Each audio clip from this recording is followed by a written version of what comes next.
Okay. So for those of you who haven't been here before, you don't know who I am, my name's Scott Lee. I'm a police captain with the Daytona Beach Police Department. I have a division assigned to me that's called Neighborhood Services, and in that division it's a mix of law enforcement and code enforcement.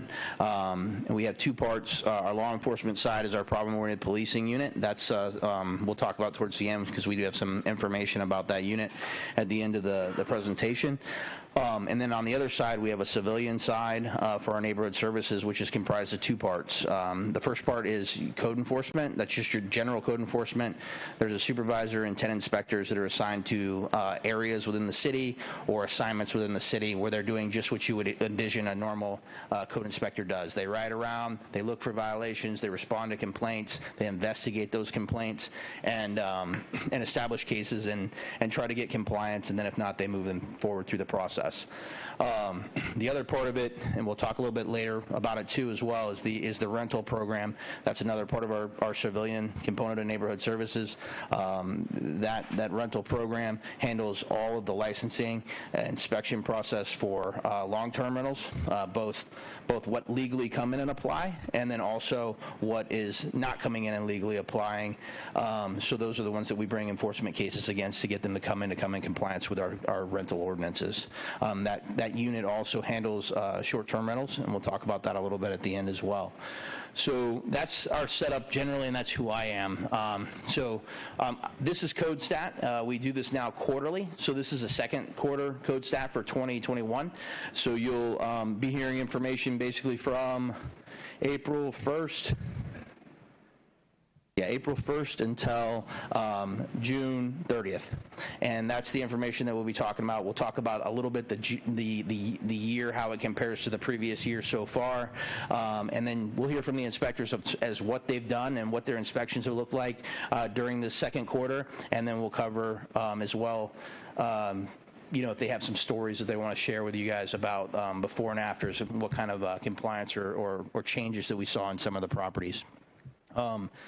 So before we do that, though, I just want to recognize some of the support staff that are here and some of the folks that are here.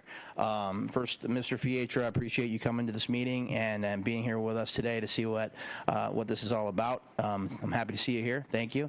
And then support staff. So in the back, I have Xavier and Joe. If you turn around there and you see them, they're the guys with the headphones on. They're the ones providing all the technical support for the evening. They're broadcasting this and memorializing it for people to watch later. So we appreciate you guys. Thank you very much. This literally cannot be done without you guys, so thank you. In the back, you'll see Cortland Lamp. He's our code liaison officer. He coordinates these meetings. He's the one that sets up the food that comes here. He's one of the most important guys here, right? Because he makes sure the food gets here, and that's how we make sure people get here. So thank you, Cortland. I appreciate your help. And we have Danielle Rappeline. She is the one that prepared the presentation that you're about to watch, and she's going to be assisting us as we go through it. And she helps coordinate some of this effort here as well. The rest of the staff you'll meet as we move through the presentation. I don't think I missed any support staff, right? I got everybody? Well, she's got her own slide now, so. And Mark's got his own slide too, so they'll be in the presentation. But thank you. Good looking out. So we'll go ahead and get started. So the team is overseen by our neighborhood services manager, which is Denzel Sykes. Denzel, you want to give a wave or let everybody know? So if you haven't met Denzel, he's right there. Denzel has 35 years of public service. 31 of that is with Daytona Beach. Before he was with Daytona Beach, he served 4 years in the military. That was within the Army. He has 3 years where he served with National Guard as well. 15 of the years that he's been here with the city, he's been in code enforcement. He has a vast amount of training and experience in this field. He's an excellent manager and leader in this, not just in our department itself, but in the field itself. He has a MS in leadership from Embry-Riddle. He just achieved that this year too. That's correct, right? Just graduated. Congratulations.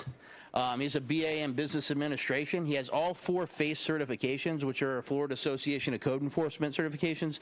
These are kind of the benchmark certifications that you'll see folks either have or are working towards. That's how they become trained and proficient in addressing code enforcement, and that's to standardize the program across the state. That's why those were established. I'm sorry. Yeah. Oh, he's also a certified code enforcement professional. You can go ahead. Sorry. Thank you. Okay, so just looking at the second quarter overall, these are just the overall numbers before we break it down into the folks and what they've worked on and what they've achieved. But during the second quarter, the team altogether has done 1,146 cases. So they've opened, 1,146 cases. And you can see, and if you've been here to CodeStat before, you know you're going to hear some of the same information. And we're working on changing some of these types so that it's a little more granulated and you guys can get better data to look at and understand. But for the most part, you're almost always going to see that there's a maintenance code line that's way out there from everybody else, because that's our primary function as code enforcement. We're working on appearance standards and maintenance code as we are out there patrolling our areas and looking at stuff. Of those 1,146 cases, 32% of those were complaint-driven. That's 370 cases. And the other 67.6% were field-generated, and that's 775. The reason why we look at this is that when they came back over to the police department, one of our pushes that Denzel and I had was that we wanted to make sure that we were a proactive code enforcement unit. And the reason why is because the city has a lot of work to do, right? So property owners throughout the city have a lot of work. We've heard a lot of outcry from our citizens over the years, a lot of complaints about the conditions in certain areas. And we wanted to make sure that the public knows that we're working as diligently and as hard as we possibly can. And if you were just waiting for calls to come in and you're just responding to complaints, I don't think that portrays to your citizens that you're out there working every day. What it says is that if you call us, then yeah, we'll go, but other than that, we're going to wait until you call us. And that's not really the message that we wanted to send to the public. So that's why we look at this number each quarter. That's why we look at it annually, because our goal is to achieve obviously more proactive than reactive cases. And some of the folks you'll see, they struggle with that a little bit, only because quite honestly, there's some zones that send us so many complaints. It's almost hard to use your free time to get proactive cases because there's not free time in some of those zones. So we'll talk about those as they come along. You can go to the next one. Thank you. So this is just a graph just depicting the 3 years. So the yellow line is 2021, the red line is 2020, and then the gray line is 2019. And we look at this quarterly and annually just to make sure that we are still on par, whether we're up or down, and to identify like where we might have a spike, like in 2020.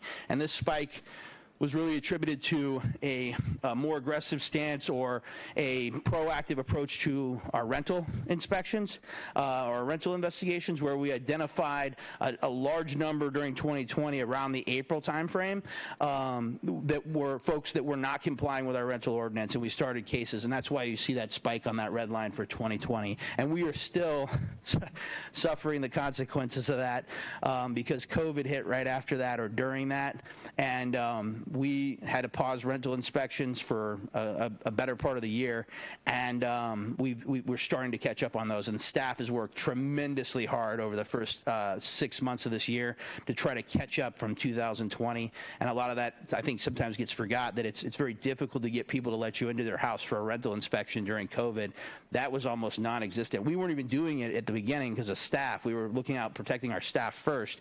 But as we moved forward, there were still folks that wanted to look out for their own medical conditions and didn't want us in houses, and those cases have gotten delayed, and we've had to work through the difficulties of that as we went along. During the quarter, the team also closed 1,142 cases.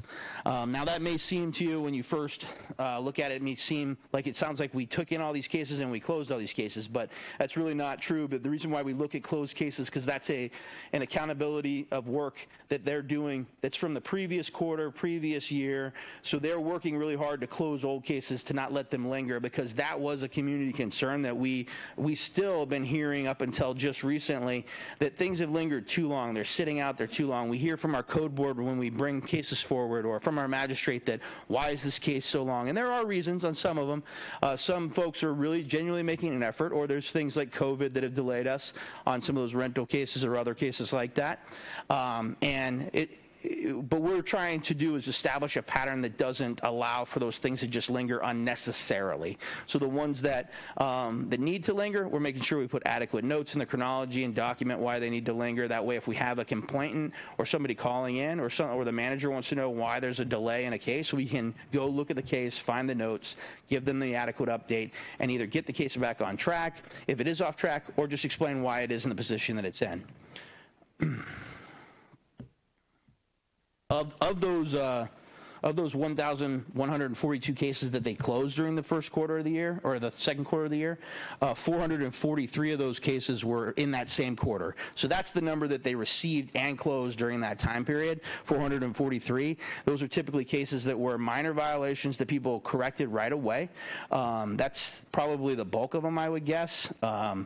A good chunk of them are going to be things that people reported that either weren't a code violation at all because they were just like something that they didn't like, but when we get out there, there's really not a violation of the code or the land development code, so those cases would be marked unfounded. Sometimes it's just as simple as the violations no longer exist when we get there. It's momentary, like it's a parked car on a yard, but when we go out to investigate it, when we go out to check it, we just don't ever find any evidence or see that occurring, and those cases ultimately get marked as unfounded.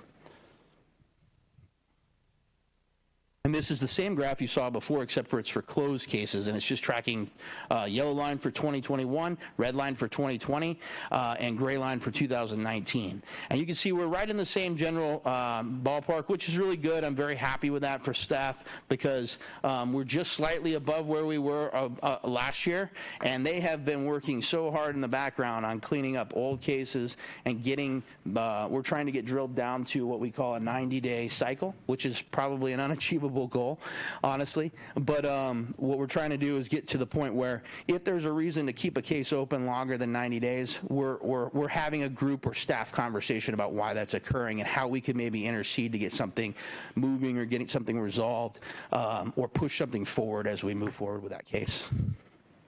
Our hope is that will decrease some of the community frustration when they're viewing those cases online and just see things lingering and not really have an explanation as to why.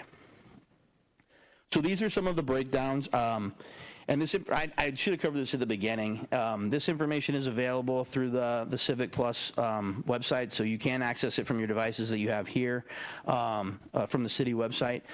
But so if you need to look at this later or look at some of this information in more detail, it is available to you. And if you have any questions, you can always follow up with us and ask those questions as needed.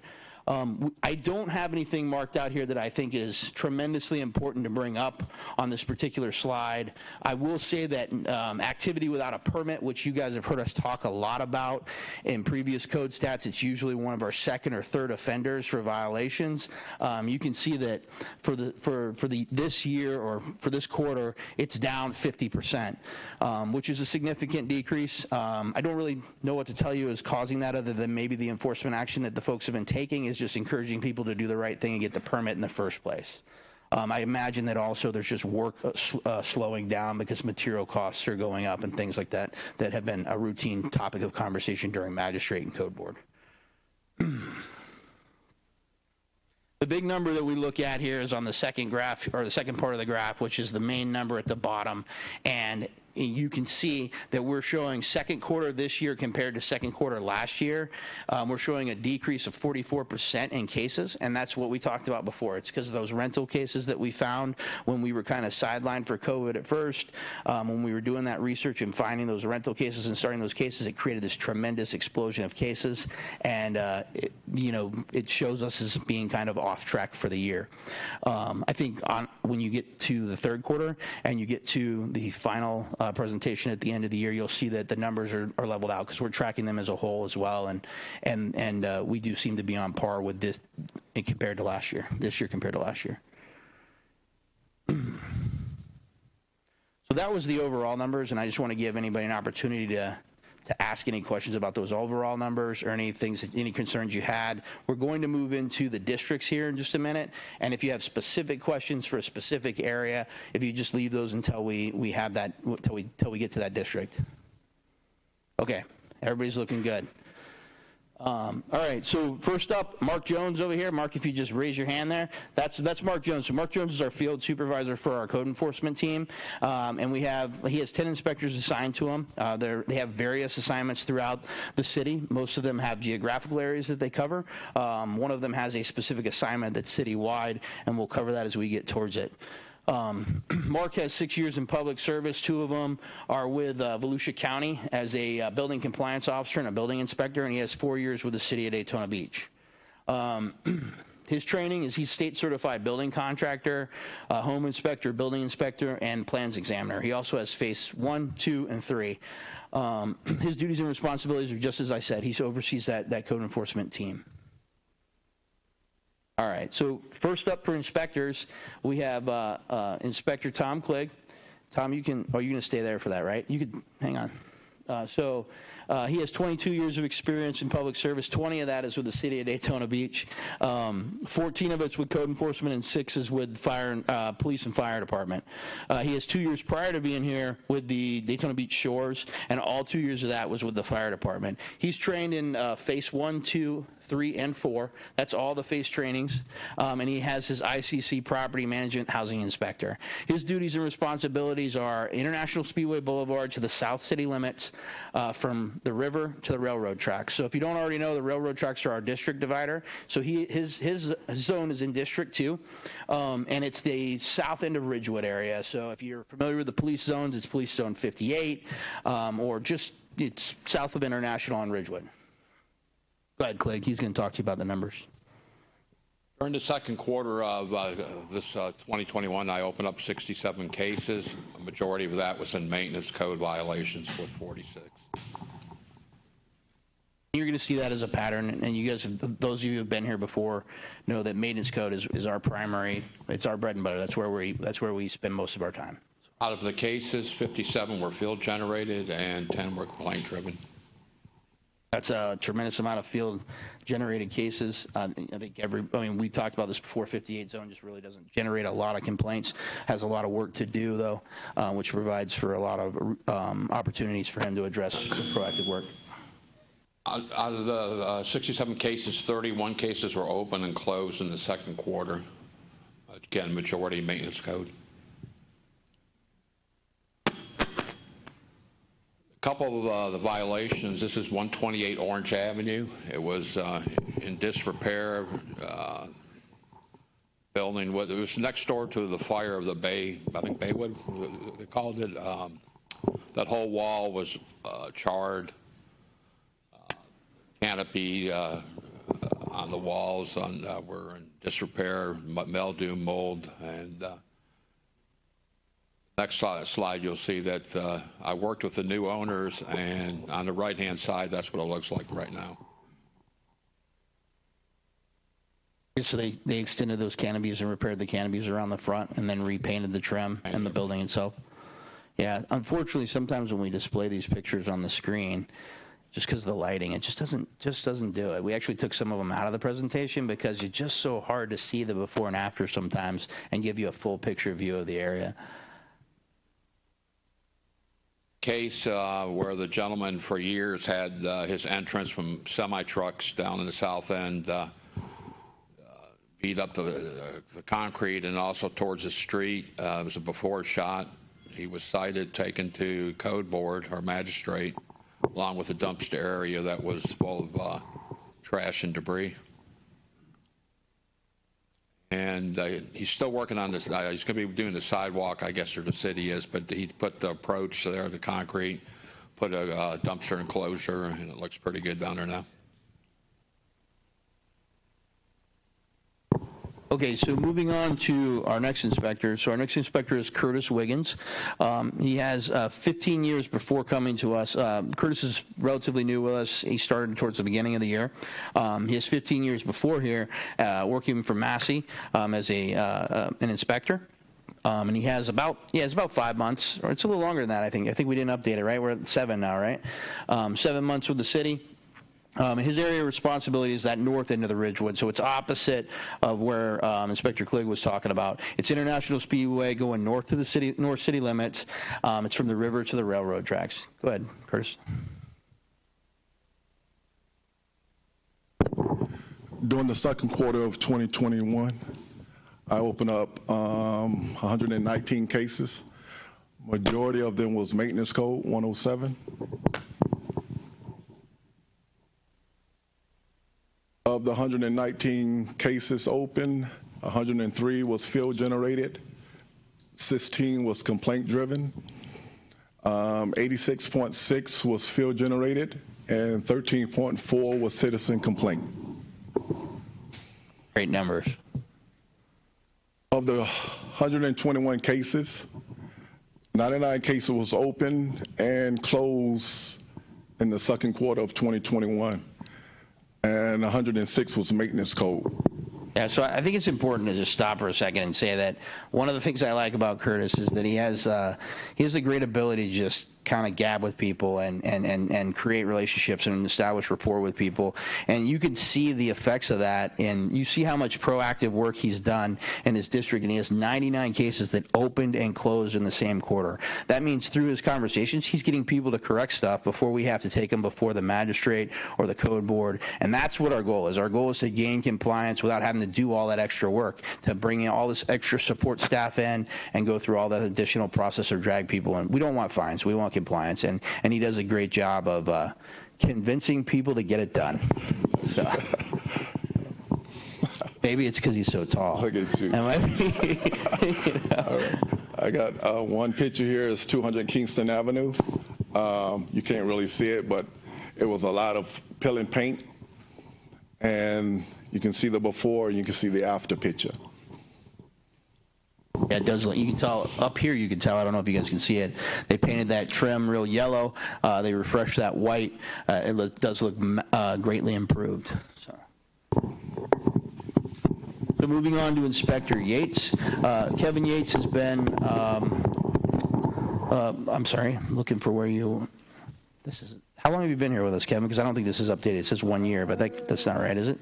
Yeah, no, it's like you're in like 8 months now, I think. Yeah, so a little over 1.5 years he's been with us. Prior to that, he was a HUD physical needs assessor in the D.C. area, has 8 years of construction project management in the D.C. area as well. His area is probably the most difficult to manage just because of the amount of complaints that come in for it. But it's from the north city limits down to Seabreeze, and it's from the river to the ocean. So this is the north end of the peninsula side. We have a very active community in that area. They are very engaged in what the LDC says and what's allowed and what's not allowed. They often bring a lot of information to our light through our code portal. So he spends a lot of time responding to complaints. Go ahead. All right, for the second quarter of 2021, I opened a total of 116 cases.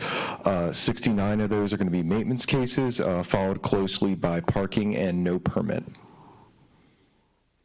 It was a straight 50-50 split between complaint and field generated. Definitely a lot of citizens in our area care a great deal about the area, and you can really tell.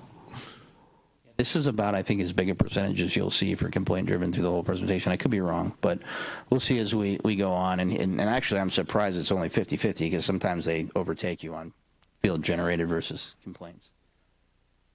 All right, out of my 107 cases that were closed, I was able to open close 57 of those within the second quarter. And as you can see, most of the closed cases follow the open cases, and that's going to be maintenance code, followed by parking, and then some permit. And you'll see that Kevin has rental inspections on there, and that's primarily because there was a period of time last year where he was, we had moved him into the rental program. He just decided that it wasn't like his favorite thing in the world to do, and he agreed to continue to do it for us for a little bit. So there's some cases still kind of lingering, but he has transitioned back to that assignment where we talked about earlier on that north end of the beach side, and I think that's where he enjoys to be. So. All right, and this is going to be 215 Columbus, and this is just a little look at what even a small change in landscaping can do. The entire building was covered, and it just is a total transformation, and now it really fits with the rest of the houses on the street and isn't something that's bringing it down, but something that's bringing it up.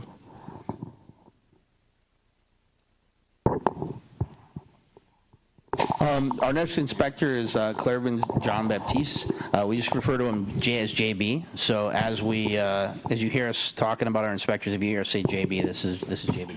So JB has been with us since about the beginning of the year, but he has 11 years in public service. Some of that time was as parking enforcement officer, and some of it as code enforcement. As code enforcement, he's been a zoning inspector, a rental and commercial inspector, environmental and hazmat inspector, and an airport inspector. He comes to us from a jurisdiction out of South Florida where he brings a lot of wealth of knowledge and experience from another jurisdiction that we've found to be very helpful so far. He comes with all 4 FACE certifications. So he's got 1, 2, 3, and 4. That's it. That's all you can get. So a great addition to our team so far, and he has a very, very important area. He has that area between Seabreeze all the way down to International Speedway Boulevard from the river to the ocean. And as you guys know, that last year we had 2 people managing the beach side. What it did was it just kind of never gave them enough time to focus on that core area of the beach side, and we ended up carving out an additional zone in the beach side, which is the one that you see here. And the purpose was that we wanted to focus on that beach side CRA area and see if we could, as quickly and rapidly, try to address things and get some movement going in that area to rectify stuff. And more importantly, we see a lot of repeat things there. So people, they tend to fix things when we first ask. 6 months later, we're right back there dealing with the same problem. And that's part of why we wanted to make it a smaller zone, make it a little bit more manageable for an inspector, assign an inspector that has a wealth of knowledge, and see what kind of response we can get with that. Commissioner Reed, thank you for joining us. I appreciate you coming. I just wanted to recognize you real quick. Thank you.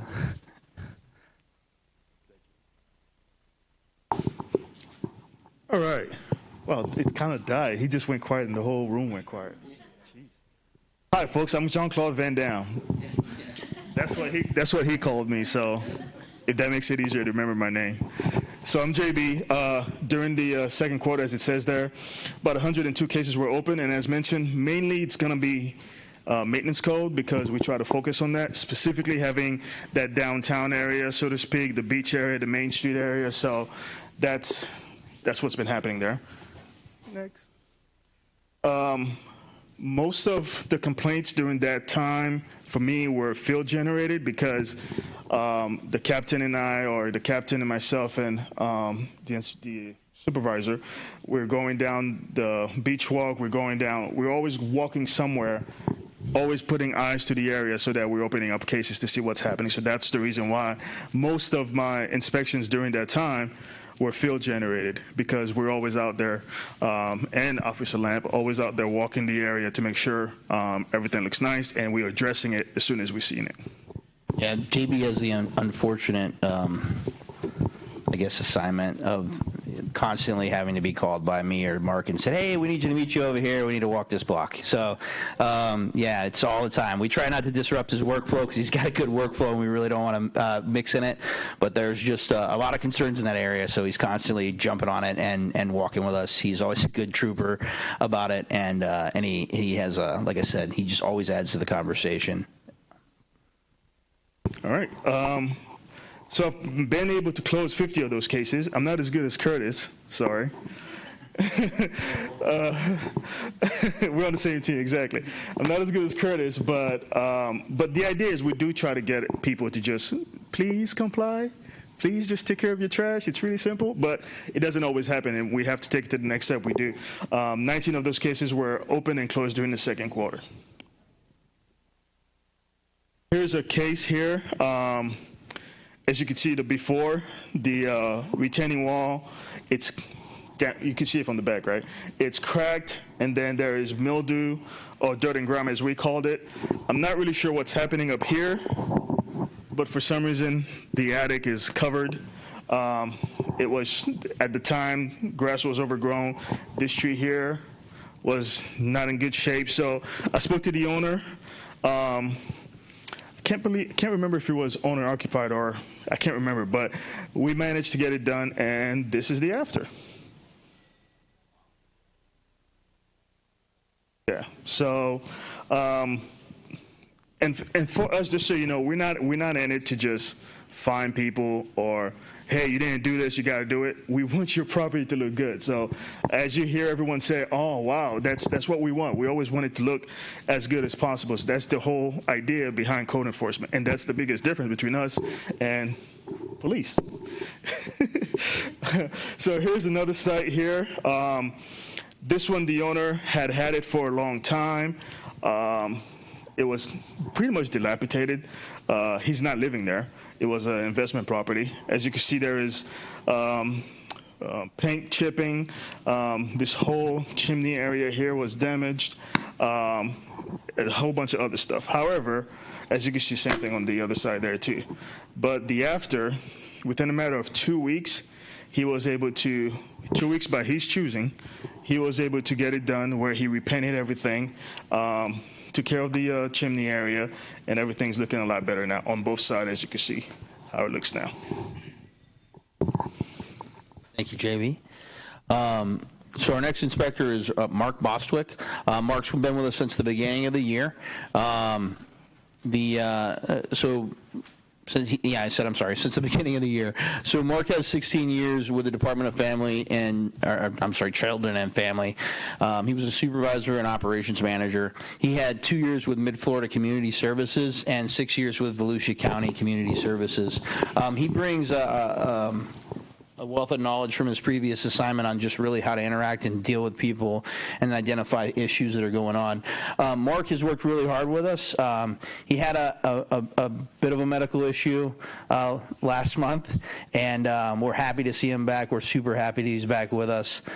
We had to go out without him for about 6 weeks. So.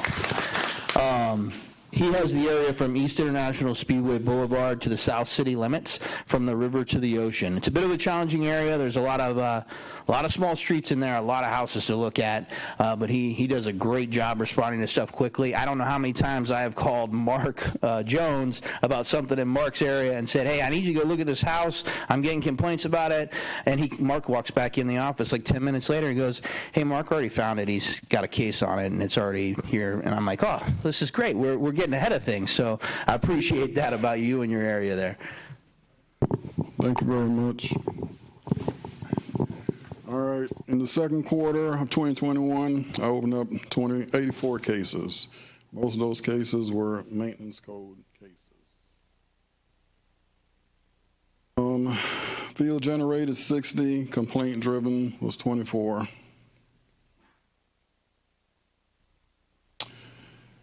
I closed a total of 66 cases, and 51 cases were open and closed in the second quarter of 2021.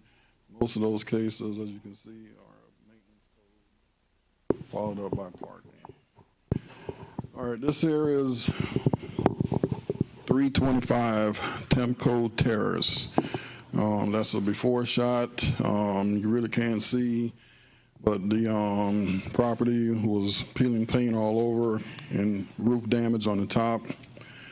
The owner actually lives in West Virginia, Mr. McCutcheon. Me and him are very close now. And here's the after shot. He, took care of the roof, got the house painted, and it looks pretty good. Here is 420 Lenox Avenue. To the left, you can see it was just peeling paint all over. And over there to the right, it's been painted, and it looks beautiful. Very much. All right. So we're done with District 2, so that's everything east of the railroad tracks. So we'll open the floor for questions or concerns. Ann, yes, ma'am. Portland's going to bring you the mic just so that we make sure everybody hears the question.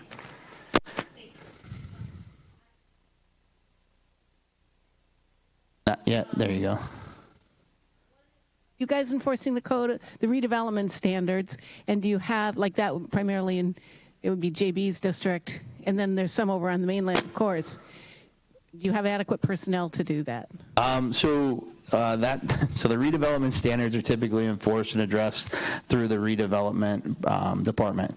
Now, as they work their cases forward and progress, just like any other department, like the fire department or the police department or the stormwater department, as their cases progress through the program, they end up ultimately have to bring it before the code board. So we always try to assist them along the way if they don't understand the notice requirements or they need help with the notice requirements. That's how we lend a hand in those areas. As far as identifying the stuff and enforcing the stuff, that's a specific type of understanding of the redevelopment standards, something that the staff here hasn't been trained in, and they don't necessarily have the tools to be able to do that. Okay, so that sounds like something that might need to be kind of consolidated, because I don't think anybody's enforcing them rigorously at all. Yeah. So I think there's already been some conversations that have started about this, where we talked about trying to change the way these standards are first evaluated, but also how they're enforced. And I think it's going to have to be either some kind of a merge of the two departments, or it's going to have to be some kind of crossover, working collaboratively to try to address that issue. Okay, thank you. And then I think the second one kind of falls in the same thing. We have so many residential lots that are being used for unauthorized parking. Is that a code enforcement thing, or is, again, that's in that gray area with redevelopment? No, that's definitely a code enforcement thing, because there's things beyond the redevelopment code or standards that can be addressed. I mean, most of those lots you're referring to, they don't have a paved surface, so they can't park cars on an unimproved surface anyways. If they don't have a business tax receipt to collect money for parking, then they can't do that activity. Those are all things that if you see them, you should report them to us. They're often very difficult for us to address, just the way our setup with our staff is now, partly because they occur in bursts centered around events or the weekends or the busy weekends. We have staff out during the events. We staff code enforcement very similarly to how we staff police during events. So we flex their schedules and hire them on overtime to cover areas of concern, like when you're talking about, that would be outside of their normal hours. And we make a lot of cases during special events, but they're kind of momentary cases, and we're actually struggling with that right now, of meeting the requirement of the law to be able to move those cases forward and either penalize the owner through an irreparable, irreversible type of case, or to stop them from basically just stopping when the event's over and then having no penalty or no reason to stop it from occurring next time down the road. And we have been in conversations with legal. We think we've developed a plan to address that, and we actually be training staff and addressing that during our monthly training session of October, right before Oktoberfest. Wonderful, thank you.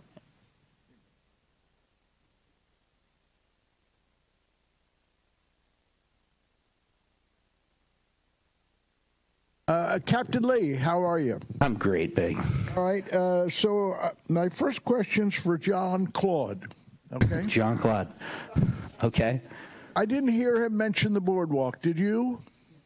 Did he mention the boardwalk? He has the boardwalk. He talked about that being an area where myself and Mark and him have walked briefly. We walked. That was good. It's good you're taking walks.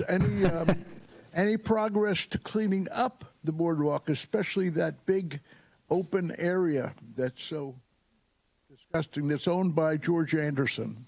So those cases are before the special magistrate right now. They were heard a week ago, I believe it was. The months blending together because I'm covering the police district as well for District 2 right now. But yeah, they are moving forward. Those cases are moving forward. I can tell you that the owners expressed some concern about the fence staying in a state of repair. As soon as he fixes it, he feels like people break it right away. And we are addressing that issue as we go forward. And those things still need to be fixed. They still need to be maintained and kept up. It's been in disrepair for years now. I understand. Oh, just reminding you. Yes, it is. Extra set eyes. It is yeah, I appreciate that. It's always good. It really is good to have an extra set of eyes. We don't see everything. It's impossible for us to be everywhere. Right. So we do appreciate when you guys give us feedback or information to look at. In this case, these cases are moving forward. They really are. Now, are you the guy that's a recovering preacher? No? There was a guy you had over at Lourdes that was a recovering preacher. Recovering preacher? Yeah. I'm not sure what you're talking about. He passed Somebody was on. pulling a prank on you, I think. next, Kevin. Where's Kevin? Kevin's right here. Kevin, you know what I'm going to ask you about probably, right? No?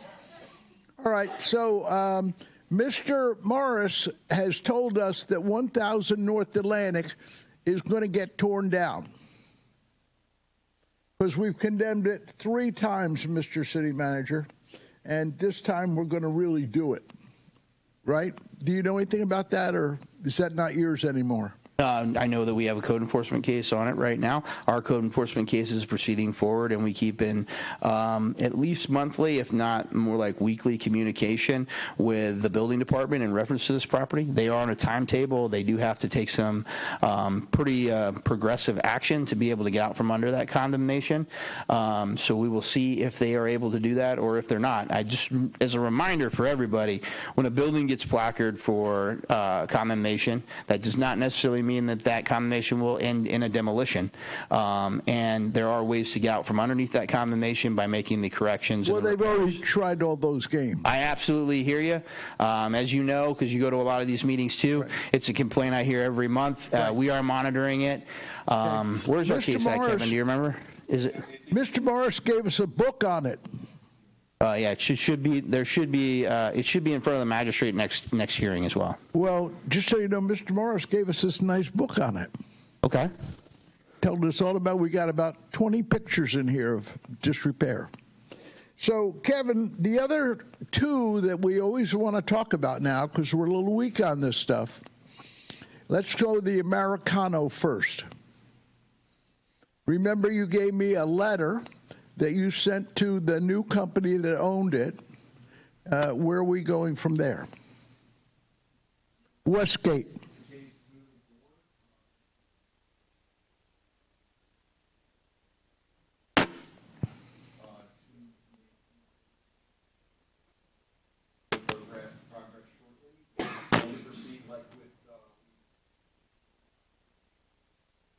You know, I just out of curiosity, I called the property appraiser. I said, when was the Americano last open? You want to take a shot at that one? 2012. 2017. I just took a shot. Sorry. So it's been closed for 4 years, and it's had very little progress. Now we'll go on to the La Playa. Is that yours too, Kevin? I don't believe we have a case on the La Playa, and I think it's in part because it's under a building permit. Well, there's nothing going on. I hear your concern, and I will speak with the building department about the cessation of construction. Mr. Morris? Glenn Eckhart was in charge of the building department, and Mr. Morris obviously oversees that part of the city as well, yes. Does anyone want to guess when the La Playa closed? I feel like I should know this one. 2016. 5 years it's been closed.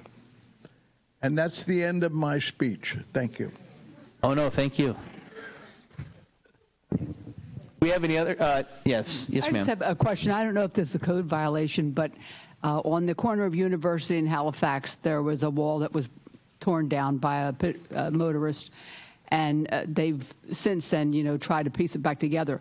My question is, that entire block, several properties involved, have that same wall that seems to be leaning, I don't know what percentage it has to be before you say this is dangerous. Is anybody? Well, part of that question is a code question and part of it's a building question, so I'm going to try my best here. So this is a problem on the beach side because it's an older community, right? So there's a lot of retaining walls or just walls that were intended as like barrier walls or perimeter walls that are starting to deteriorate. They, over time, have either sunk it into the dirt and they're starting to lean, or they just were built to a different standard when they were built, so they're just not holding up like a new wall would hold up. And JB, for example, is one of the first things I took him on a ride around his area and showed him a lot of these small, like knee-high walls that are tilted out into the sidewalk. And I asked him to start working on that, and he's been identifying those as he works his zone and starts to work those cases. Part of why you saw the one where he had them paint and do some minor repair to that wall. Small example of that. So The maintenance and the care of it is obviously us all day long. We're gonna, if you have one of those, it's broken apart, it's not painted adequately, we're going to address all that. And often what will happen is, as a result of us addressing the need to repair it, then when they go to apply for the permit, that's what generates them having to really kind of replace those leaning parts of the wall. If the permit department allows for a permit to be issued for a minor repair and it's still leaning, that's in their purview. They make that decision based on the facts that they see when those people apply for the permit. I will tell you that, and I struggle with this too. From a public perspective, when you see a leaning wall, you perceive an immediate type of danger. From a building official's perspective, those smaller walls that are below waist high or at maybe shoulder, they do not present the same security risk or danger to life that like a taller wall or building would present. So they have to gauge it based on what they see when they go out there. If it looks like it's an immediate danger, then they can do some stuff to address it. If it's not an immediate danger, then it falls back to us to address the condition of the wall. And often we do address the leaning aspect of the wall. Okay. All right, thank you. Yeah. I think you asked if there's like a certain percentage, though. There's not. We have to gauge it based on what we think is reasonable. Ken, you had a question, sir? I do. We talked about the 25-year temporary parking lot a while back, and you said it was going to be moving through the system. Pulling any punches tonight, I see everybody. Thank you. Where do we stand with those cases moving through the system? So I think one of the complications on that case was that lot, and JB, jump in here if you need to help me, but this is the lot we're talking about south of Auditorium between Ocean Avenue and Atlantic. When we went and looked at that, it was actually parceled into multiple parcels, so there was multiple cases that had to be created to address that issue. They have been created. The notices have been given. I believe that there's been a remedy that's been proposed to correct it, and that they need to take that action. We're giving them the reasonable time to take that action. And that's where we're at in that case. We have to give that. That's by law. So once that time lapses, if we've had no contact, no communication, no signs of any reasonable progress, then the cases will move forward just like they move forward for every other case. And we will continue to monitor their reaction to our notices and what effort they're making. JB, did I miss anything there? You're absolutely correct, but if I also may add to that, having done code down south and up here, one of the biggest differences in this new zone is that some of the folks that I'm dealing with, they're actually quite smart with the aspect of code. So they know that if we send them a notice, they have to sign it, so on and so forth. Unfortunately, some are not signing it, which prolongs the process. So we are working on it. We do have a case, but unfortunately, it's getting a little bit tougher to get them to sign or for the process to follow. Just so you guys know, it's not that because you might hear, "Wow, this has been such a long time," but there is the process. There was just a kink in the process because of those folks. Yeah, and one example of how they could delay that is just not pick up. The post office shows up, they tag you with a certified mail notice, and they just don't go pick it up. They make another delivery, they don't pick it up, and finally, somewhere down the road, it gets returned to us. Sometimes we get those back. I mean, I can't even. Anybody want to call out the longest one they've ever? 6 months. So you see how we can get things that get prolonged. So JB, being as smart as he is from that other jurisdiction, he's already dealt with this before a little bit. So what he did was he's just now going forward on a lot of those cases in his area. Most of the cases is the minute he mails the notice, he also posts the property.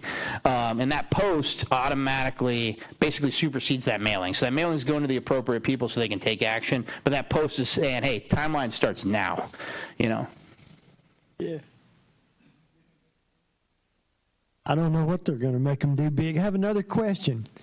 You said are you going to make them pave it?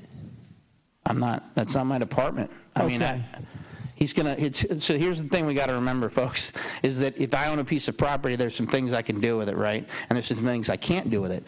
But there's also things that maybe I could do if I come in and ask for it, and that go through the appropriate process of redesigning the property or adjusting things so that I can do it.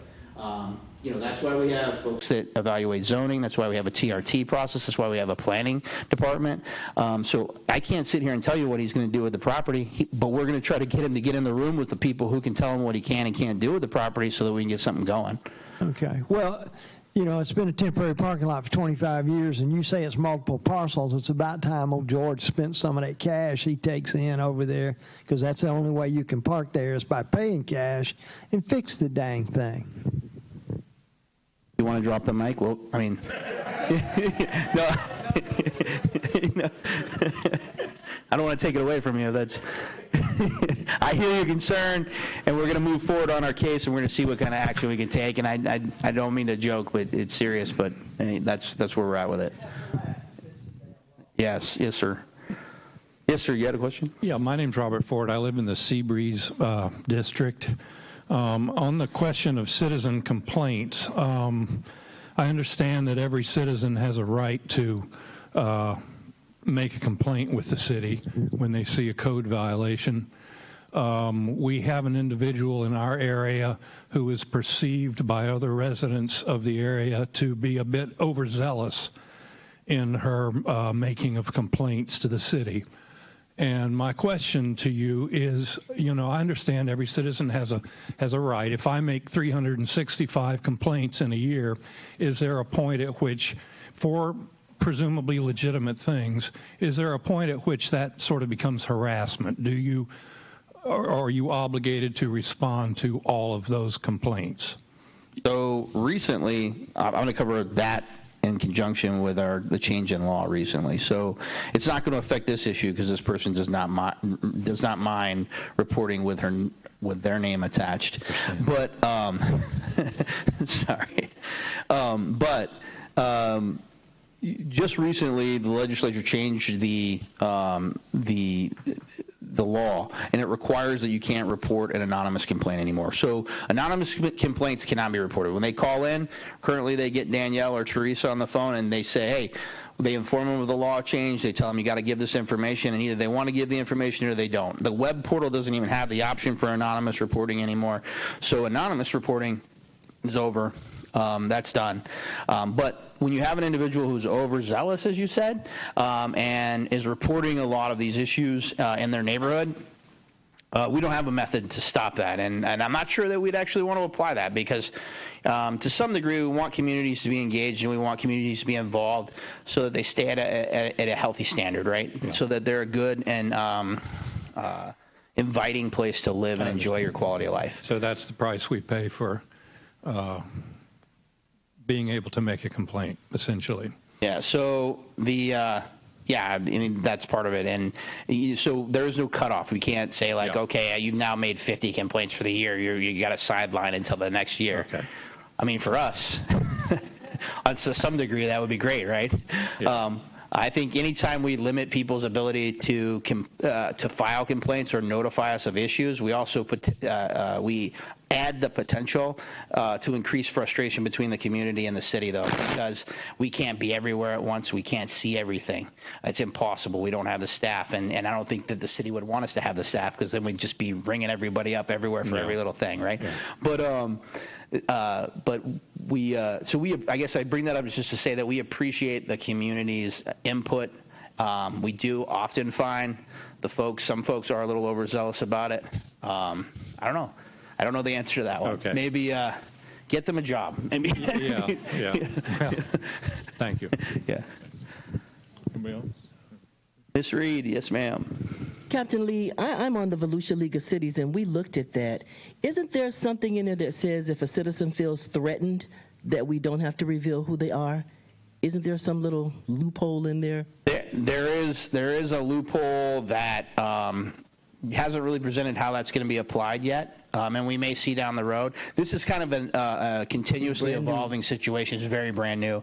I mean, we're having conversations as we move forward. Even today, we had one with legal as it relates to bringing cases before the magistrate. And so it will be changing. It will be evolving, which is a good thing. That's one of the things I like about coming to the community meetings and having CodeStat is that as those things change and develop, we'll continue to have this conversation as a community and inform you of them. But yes, there are parts of that law, you are correct, that if you feel like you're under threat or you can't make this complaint because there's a legitimate concern for your safety, then you can report something still, and we can take it in an anonymous state. But I can tell you right now, that's looking like something like you got to come down to the office and talk to Danielle, and she's going to probably sideline you into Mark's office, and we're going to take the information and work the case, because we're going to need to document that we're taking this because we believe that there's a reasonable reason to think that this person's under a threat, because the state has put the kind of requirement on us. So the city, as a city, you won't do this unless, you know.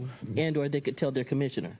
Right, that's true. There's other methods of reporting, yes, absolutely. Okay.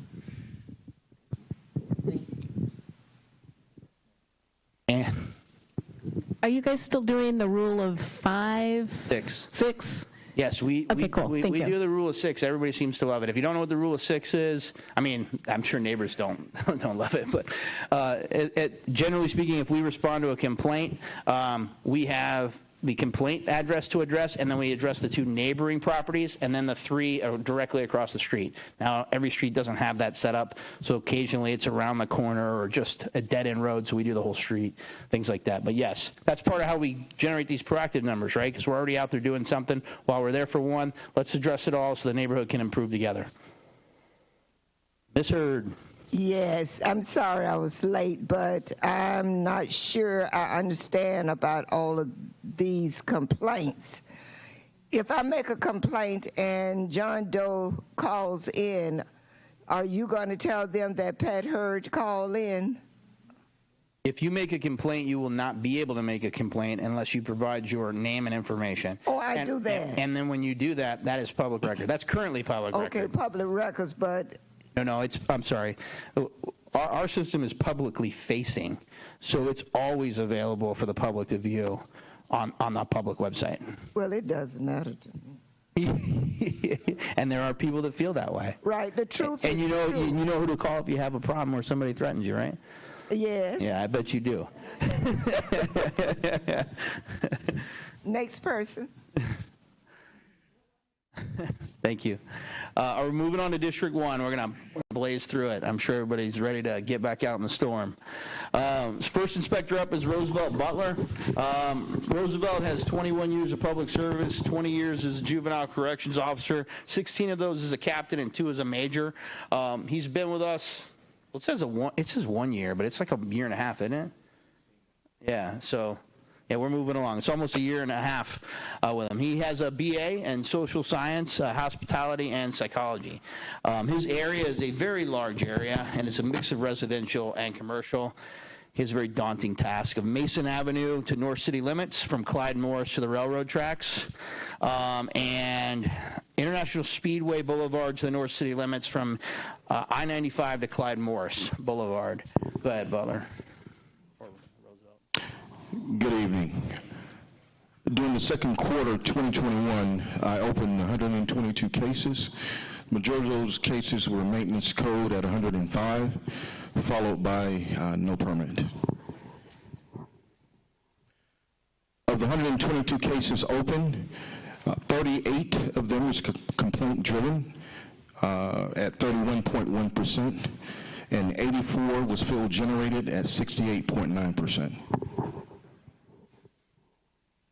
Cases closed during the second quarter. I closed 112 cases. 69 of those cases were open, closed in the second quarter. Maintenance code was 87, followed by no permit.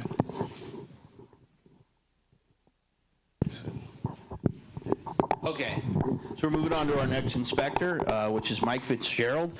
Mike has 18 years of public service. 18 years of it is with the city of Daytona Beach. 3 years were with the fire department, and 15 years were with code enforcement. Danielle, just to know, we probably need to update these slides. I think they're all off by about a year. We'll just check it later. He's trained in Phase 1, Phase 2, Fire Inspector 1, Fire Inspector 2, Stormwater Sewer Inspector, and he has his ICC Property Management, Maintenance, and Housing Inspector. His area is International Speedway. That's incorrect.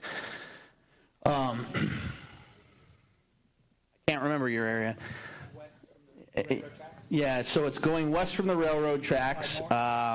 It goes all the way to Clyde Morris to the west. It's going from about Mason down to International Speedway. About right? During the second quarter of 2021, I opened 90 cases. Maintenance code was about 72, followed by occupational license and others, and parking. Complaint driven was 29, field generated 61, 67% field generated, 32% complaint driven.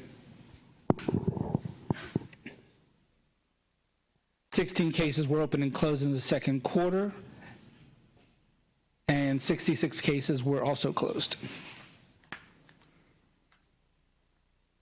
Our next inspector is Sarah Kirk. Sarah's been with us for about 2 years or so. Prior to that, she has 8 years of property management experience and 10 years as a manager with Omni Parking.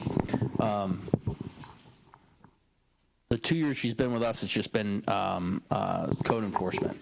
The training, she has an associate's degree from Daytona State. She has Phase 4 certification, and she is certified. She has ICC Property Maintenance and Housing Inspector. Her area responsibility is Bellevue Avenue to International Speedway Boulevard, from the railroad tracks to Clyde Morris Boulevard. Go ahead, Sarah. Thank you. During the second quarter of 21, I opened 95 cases, mostly maintenance code, then parking. Of the 95 cases I opened, 75 were field generated, 20 were complaint driven. I closed 89 cases in the second quarter, 28 of which were open and closed in that same quarter, and majority is maintenance code. This is a property on Magnolia that I worked with the owner's family for quite a while, and they did a lot of work to the property. You can see the definite improvement for the neighborhood. No, that's Magnolia, 700 block of Magnolia. Trying to think the cross street. I think it's Grant. Or Graham, I think it's right by Graham and Magnolia. Next up, we have John Stinson. John has 27 years of public service. 13 years are with the city of Daytona Beach. All 13 of those are with code enforcement. And prior to that, he had 14 years with the U.S. Army.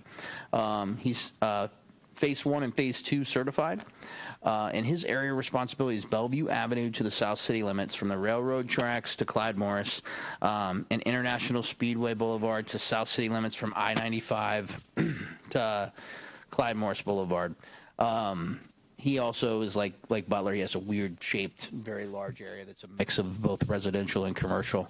Can be a little difficult to manage, but he does a great job with it. Go ahead, John. During the second quarter of 21, I've opened 106 cases. The majority of those cases are maintenance code, followed closely by parking.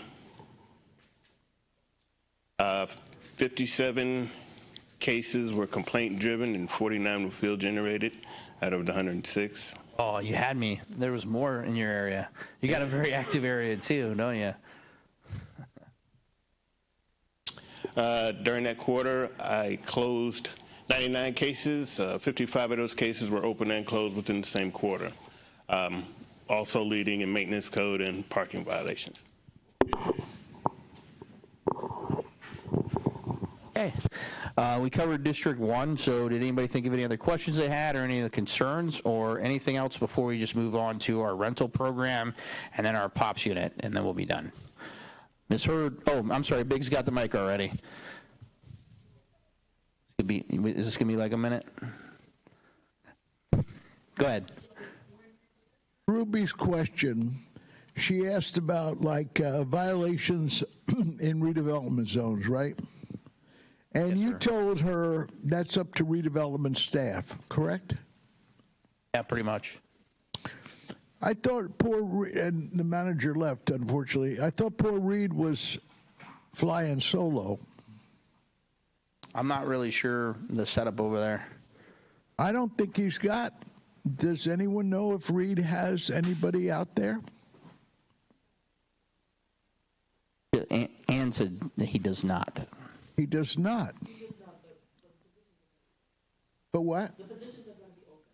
Oh, so the answer that we were given earlier might want to be modified. At this time, no one is enforcing redevelopment. I'm not sure that's entirely accurate. Oh, okay. Like I said, if something comes to light or there's an issue, they still all have to go. There's a lot of people that are complying with the process, or they're forced to comply with the process when they apply for things.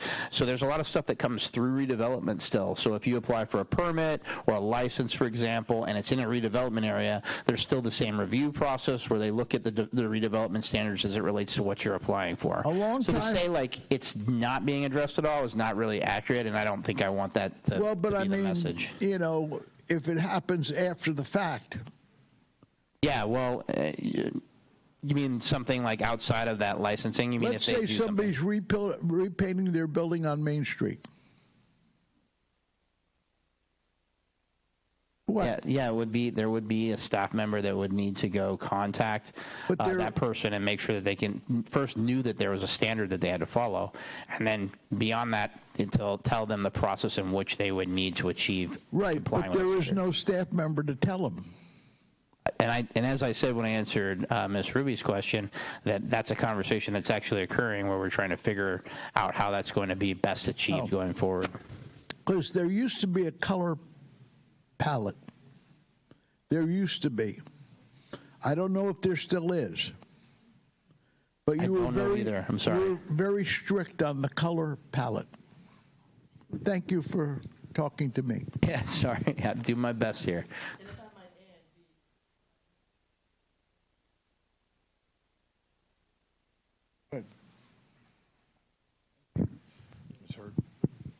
Ms. Hurd. Yes, sir. I have a question concerning RV parking. Will you help me with that? I will do my best. Do they supposed to be parked in the neighborhood? So a recreational vehicle. I might need some help here, guys. But because there's like, I think there's 4 or 5 places where RVs are addressed. But for the most part, they can't just be parked in a driveway. They can only be there for a very small period of time or in the front yard area. They can only be there for routine maintenance and unloading and loading. It's about 2 hours, I think, for RVs. It's 24 hours, I think, for yeah, see, this is where we get conflicted, right? There's certain parts of it that address it through the law enforcement aspect of 2 hours, and the code part covers boats, trailers, and recreational vehicles for 24 hours in the driveway or the driveway. I guess basically. I'm using the right word, RV parking. Recreational vehicles, right? Yes. Yes. Well, what about empty lots? No, there should be no parking on an empty lot unless that lot has been developed for that purpose. Well, I need someone to get on top of this. Well, then you just give us the location, and we'll go ahead and investigate. Oh, Denzel's saying he has it. All week. Denzel Sykes says he has it. He's taking care of it. Noise complaint. All week? Did you really say all week? That's pretty. I mean, you heard these guys and how many cases they have, right? You want a full turnaround in a week? I understand the cases, but I'm talking about a certain zone right now in district. All right. And I want to see it done. Okay. Well, Thank Denzel you. has it. We're going to jump on it for you. Yes. Yes, ma'am. I didn't intend to put him on the spot or anything like that. But I am concerned about the number of RVs parked behind wooden fence and all of those things. I'm concerned about it. I'll call anything you. that's not in compliance with the LDC, we're going to address, and we'll send out the appropriate notices and try to get them to fix it as fast as they can. Okay.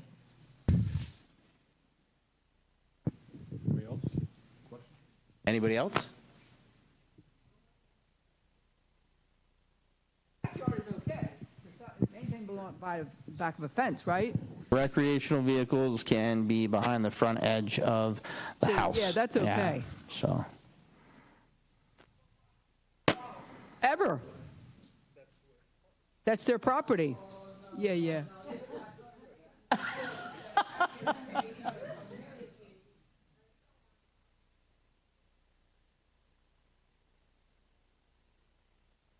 If it's properly parked, they can.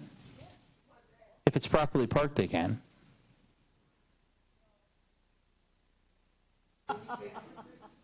Well, here's what we're going to do. So we're going to go out and we're going to investigate, and what's not in compliance, we're going to address. What is in compliance, but maybe you don't like, we're going to let you know. And if you want to get that changed, we enforce what the LDC is. So those are things that the commission makes decisions on. You know, that's where you would want to start that conversation with folks about if there was something that needed to be changed. But this is a standard practice throughout the city. There are many communities throughout the city who have RVs that are parked on the side of the house, properly parked behind the front edge.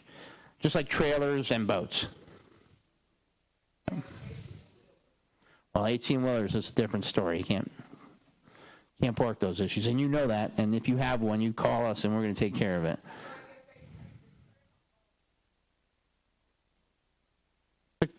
It's a commercial. We'd have to look at the situation, but probably not. If you give it to us, we're going to respond to it. Okay. I've never told anybody they couldn't, so we'll work it out. Anybody else? Anybody else? All right, we're moving on real quick. Oh, I forgot about vacant lots. You thought I was going to skip you, didn't you, Danny? You were hoping. Huh? Okay, so this year, in response to having kind of done away with our previous lot clearance program and still having many issues with vacant lots throughout the city, we wanted to take a more inclusive approach to addressing vacant lots, because before, the way we were addressing them was really just getting the grass mowed, and often many of these lots need more than that.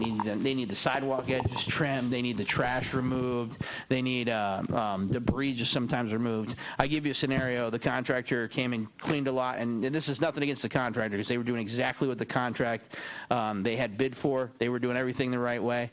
They mowed a vacant lot, and in the midst of mowing the vacant lot, there was an old toilet just dumped in the middle of the lot, standing up. Right? And when they drove away, there's a beautifully mowed lot with just a toilet in the middle of it. And like for us from code, it doesn't really resolve anything, right? Because now the person's just upset there's a toilet in the middle of the lot. So probably more so because the grass was hiding whoever was using it. But so what we did was we developed this process of addressing vacant lots to involve much more than just cutting the grass. And Danny Garcia has been tasked with addressing that. He's taken a hold of this. He had to work through the first part of the year of getting rid of some of his old code cases and working through them. So it's been a bit of a, I guess delayed start's the best way to say it, because he's been managing those other cases. But we're starting to have this full transition to where he's having just vacant lots throughout the city that he's addressing.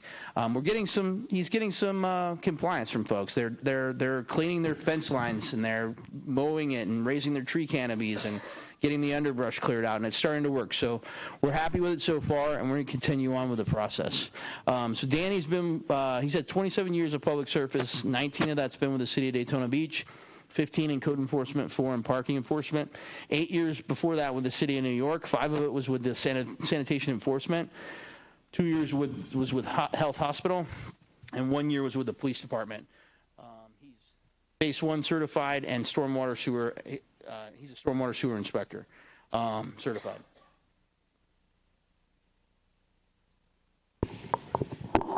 Okay, good evening. During the second quarter of 2021, I opened 83 cases. Vacant lot, of course, is the highest. Of the 83 code enforcement cases, I opened 22 of those were complaint-driven, and 61 was field-generated. And I closed a total of 77 cases. 18 were opened and closed in that second quarter. As you can see in the graph, the maintenance code was from my previous cases is 42. couple of them no permits. There was one building had a fire damage, and the vacant lots is 23. I'm just happy you got 18 closed in the same quarter, which was probably all vacant lots. Usually our vacant lot owners are very non-responsive. So he's had some success with getting people to move on those lots, so that's good. Yeah, and I have found toilet bowls on vacant lots before. This lot, North Atlantic, it was just south of Seaview. So before photo, neighbors complaining about the overgrowth, homeless people living in there. And the after photo, you can see how it's all been cleaned out. So the other good thing about having Danny carved out for just vacant lots is that he can partner with a lot of these problems, just like he's talking about here, where he had a transient population living in the underbrush. He partners with Cortland Lamp back there, and they work together as a team to be able to resolve that issue. And a lot of that, what Cortland brings to the table is his CPTED or crime prevention through environmental design knowledge, and that's why you'll see that they often ask for the canopy to be raised, because it's typically what we do is we want to provide a natural surveillance. So when law enforcement rides by, they can see everything's okay on that vacant lot just by riding by without having to go in and dig in the bushes or shake the trees or any of that stuff. So we usually have them bring their canopy up to about 8 feet. We have them take out any underbrush that is above 18 inches, 2 feet usually. Most of the time, we just ask them to remove the underbrush altogether, unless it's like a landscape, like natural, or not natural, but designed like landscape. And they've had some success with it. We found a lot of issues in the neighborhoods, and the idea is that as we're addressing those, we're hoping to displace that problem away from that residential neighborhood, because most of what they're dealing with are residential vacant lots. And this is a vacant lot on South Seagrave. As you can see, it's way overgrown. I got a hold of the owner. She was in New Smyrna. She hired a contractor and had them clean it out. That's the after, where you could see where we got as close to the fence line as possible, and the canopy effect just got them to cut up high. Yeah, the tree lines are a particular interest to us, because what we find in these vacant lots is, as we have them remove the underbrush and cut back stuff, that they've let the underbrush grow for so long and grow up through the fences that it's destroyed most of the fences. They're either sagging or broke apart, or just have all sorts of vegetation just weaved all the way through them. So we tend to try to have them to cut that back and to reduce that vegetation, in hopes that it will keep the fence in good repair. Often, because we're kind of playing catch up on some of these, we're finding that they're already kind of beyond repair, and then we're having to address that issue with them as well, which Danny includes in his citations as needed. Another thing on that is, when they do clear this property out, a lot of times they leave all the brush, debris, and all at the end of the road. We let them know that they are responsible to have it removed, so they need to contact solid waste and pay them to remove it. Yeah, that's a great point, because a lot of people think they can just dump it on the side of the road, right? Solid waste is going to come get it like their yard waste, right? Well, these folks don't have a utility bill, so there is they haven't paid for that service because there's no utility bill being collected. So he's been working with them to let them know when he goes back for reinspection, he sees a pile of debris still there. Hey, the reason why nobody's picked it up is because you haven't called them to pick it up, and you're going to have to pay for that cost usually. So. 542 North Ridgewood Avenue is one of the properties that was a big eyesore on the main thoroughfare. It took a long time. I had the case in code board hearing, where we wind up getting a running fine on it. She went through probably about 3 contractors before finding the right one and working with them and getting the property into compliance. And go back real quick for me. Oh man, is that the best after picture you have? So before we move on to this came up as part of Taylor Avenue is right to the north of here, and we had a lot of narcotics problems and police problems there. We had to execute a search warrant on multiple properties. I think we executed 4 search warrants at one time right there in the immediate vicinity.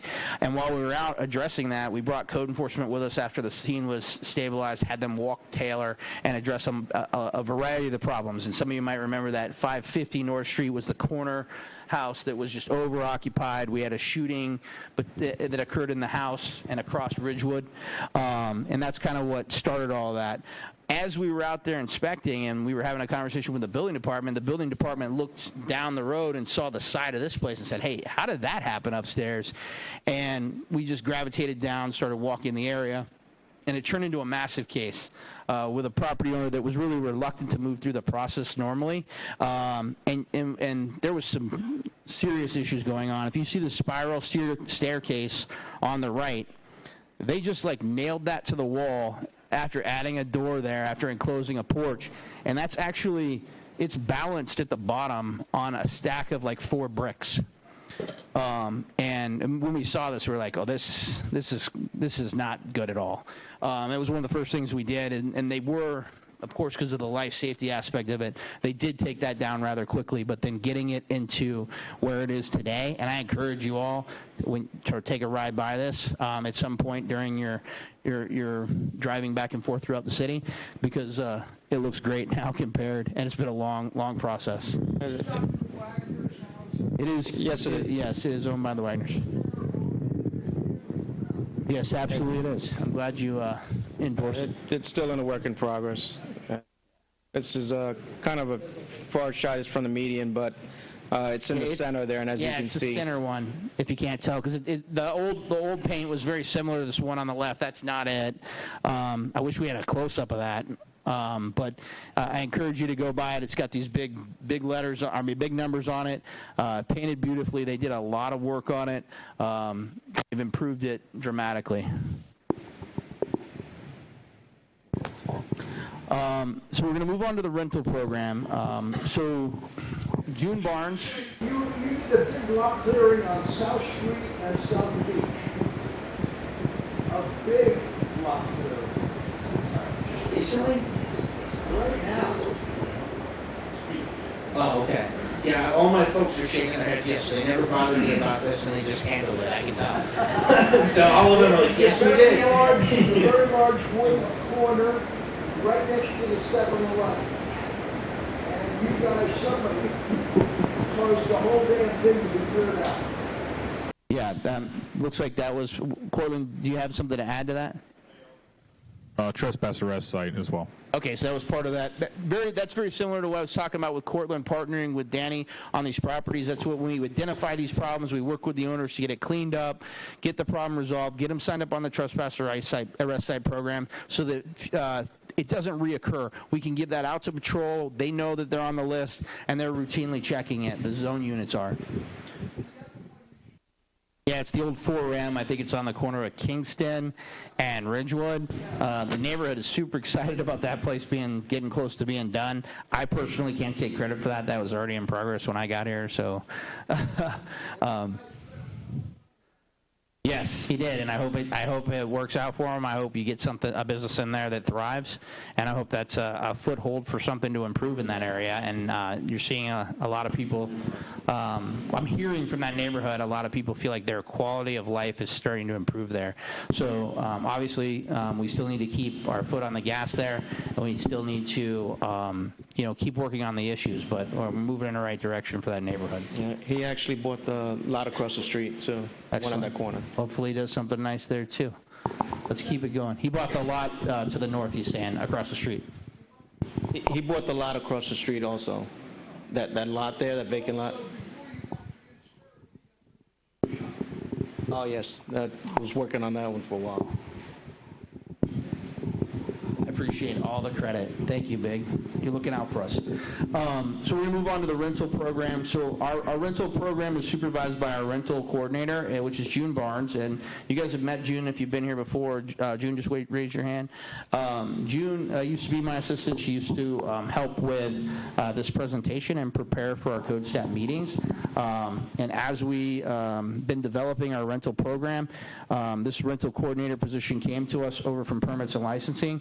And when it became vacant, she was ultimately promoted into that spot. So she was recently taken over that, probably only probably 5 weeks. Does that sound about right? 5 weeks. So she's assessing what's going on in that unit and finding out how we can improve it and how we can get the licensing system streamlined and under our umbrella as well, so that people are dealing with the same folks when they come in to apply, when they get their application processed, and when they get their inspection done. And that's what we're hoping to improve on, just to improve the customer experience as they work through that, and to improve the efficiency of it as well as we go forward. June has 5.5 years of public service with the City of Daytona Beach. 1.5 years of that is with permits and licensing. 4 years of it is with neighborhood services. And like I said, her duties and assignment are to manage and oversee the operations for the rental team and the rental program. So our first inspector, and I think we did the numbers as a group, right? Okay, so we did the numbers as a group, so I'll introduce the inspectors, then we'll talk about the numbers. So Stephen Cole's our first rental inspector. He has 14 years of public service, 10 with utilities, 2 with animal control, and 2 with code enforcement. He brought this experience with him, because I think you've been with the city a year, but a 1.5 years, and you've only been with us about 6 months or so. He came over from utilities, right? Wastewater, yeah, I always mess that up every time. Sorry. And he's certified in property maintenance and housing, a certified property maintenance and housing inspector. He has a bachelor's from Liberty University. His area of responsibility is Main Street to North City limits. Really, we say Main Street, but that's Dunn Avenue as well. And he handles long-term rental inspections and investigations. Next. So Inspector Lawanda Domingo, raise your hand, there you go. Lawanda's been with us for, this is like probably a 1 year and 4 months or so, right? Been with us 1 year and 4 months.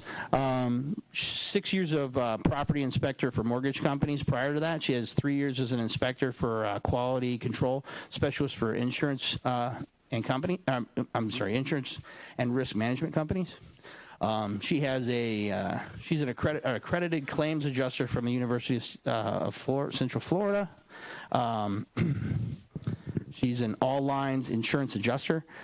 She's a Aspen Grove inspector certification, and she has an associate's degree from New England Institute of Technology. And the reason why these things are important, they might not have anything to do with code enforcement, but part of why we selected Domingo to join the team is because she had some experience with inspecting stuff, basically.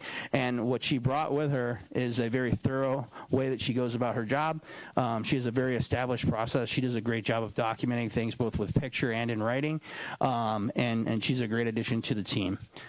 She had just recently moved to the rental program, right? So about just before the beginning of the year. Yeah. So, next. So, we wanted to give you, we talked about this briefly last time. The rental program's hard to give you a presentation and say, here's the cases and here's what we inspect, because there's so much of their job that's not really quantified through the normal process that code enforcement uses. The stuff that the rental program would see when we run their numbers like we run code, really that's everything they do when people don't comply with the city ordinance. But there's a whole aspect of their job where people just come in and they're law-abiding citizens, they apply for a rental license, they go through inspections, we process their applications. So we wanted to just kind of address some of that here and say that there's currently 1,588 active rental licenses in the city of Daytona Beach.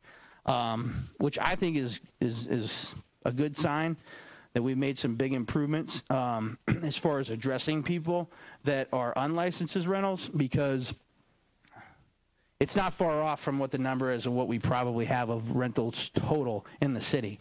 Because I remember last year we looked at the numbers, and it was, I want to say it was around 2,400 or so suspected rentals in the city based on the property appraiser's information. All licenses must be renewed annually. So there's a process where the city has to send out those licenses and make sure that they provide first a license, but also that they collect that fee each year. And that's all part of the process. That all requires staff time and staff input. They inspect properties with anything that's less than 4 units, and it's mandatory every 2 years. So you might not see a rental case for a property, but that doesn't mean that it didn't receive an inspection this year. And sometimes you go to a property and it's actually 4 inspections because it's 1 inspection for each unit because they do their inspections based on living unit, basically. So there's a lot of information, and as we kind of develop this presentation, part of it for rental, you'll see the numbers kind of change, and what we think is really important aspects to point about what they do, we'll add that so it adds a little bit of value to the presentation for you. So during the second quarter, the rental team opened 86 cases. This usually means, and correct me if I'm wrong, June, because we're doing this a little bit different now, but this means these are folks that didn't comply with the ordinance. These are folks that we had to bring enforcement action against, or it was reported to us that they were doing activity unlicensed. So 86 of those in the second quarter. 45 of those are field generated, 41 are complaint driven, and you can see the percentage breakdown there. So it's about 52% is proactive, which is pretty good. Because quite honestly, just keeping up with the regular inspections with the staff we have, for people who are complying with the law, it's difficult to go out there and be proactive. So they do a good job of trying to keep up with it. So the rental team actually conducted 414 inspections during the second quarter. This is just a breakdown of what those inspections look like. There was 128 inspections that were completed that were just the person's initial rental inspection. 14 of those people passed. Only 14 of those inspections passed. 96 of those failed. Now the 14, it's an anomaly in the system that we're working on correcting. There's a third category that really shouldn't be there. So there really probably fails, but we have to go back and evaluate all 14 of them and decide whether they pass category or the fail category. Rental re-inspections. Now this means we gave you an inspection, we gave you a knockout list of everything you need to fix, and we'll see you in 30 days or whenever you call to reschedule your next inspection. We had 286 of those in the second quarter. Only 92 of those passed. 178 failed, and again you have that 14 anomaly, which is going to be the same. This is.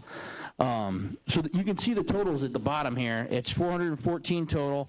Only about a quarter of them passed. That's on their first inspection, second inspection. Some of those are third inspections.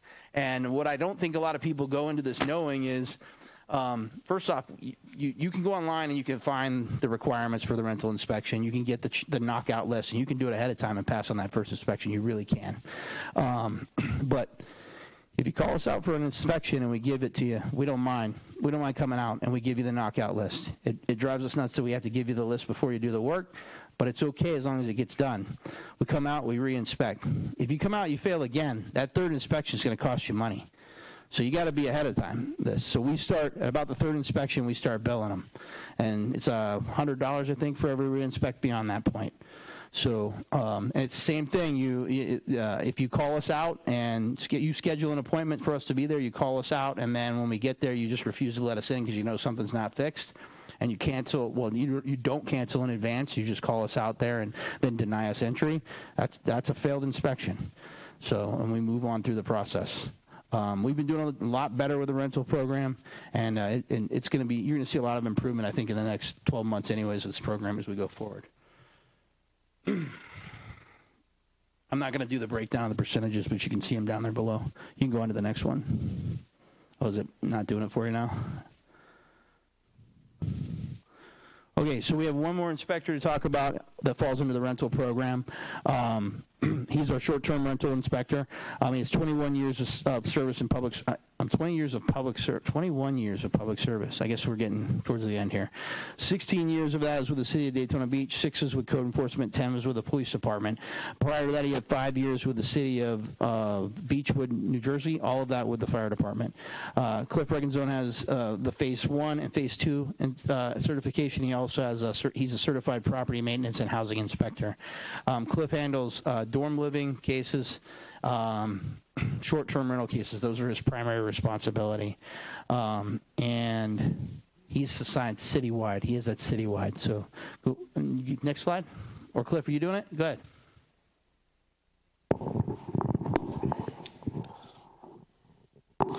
I opened 23 cases in this quarter and conducted 84 inspections. 1 for dorm living, 16 for rental, and 6 for zoning.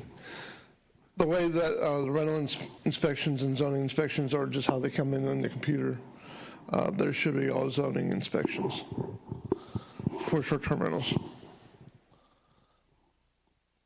Complaint driven is 16 and field generated is 7.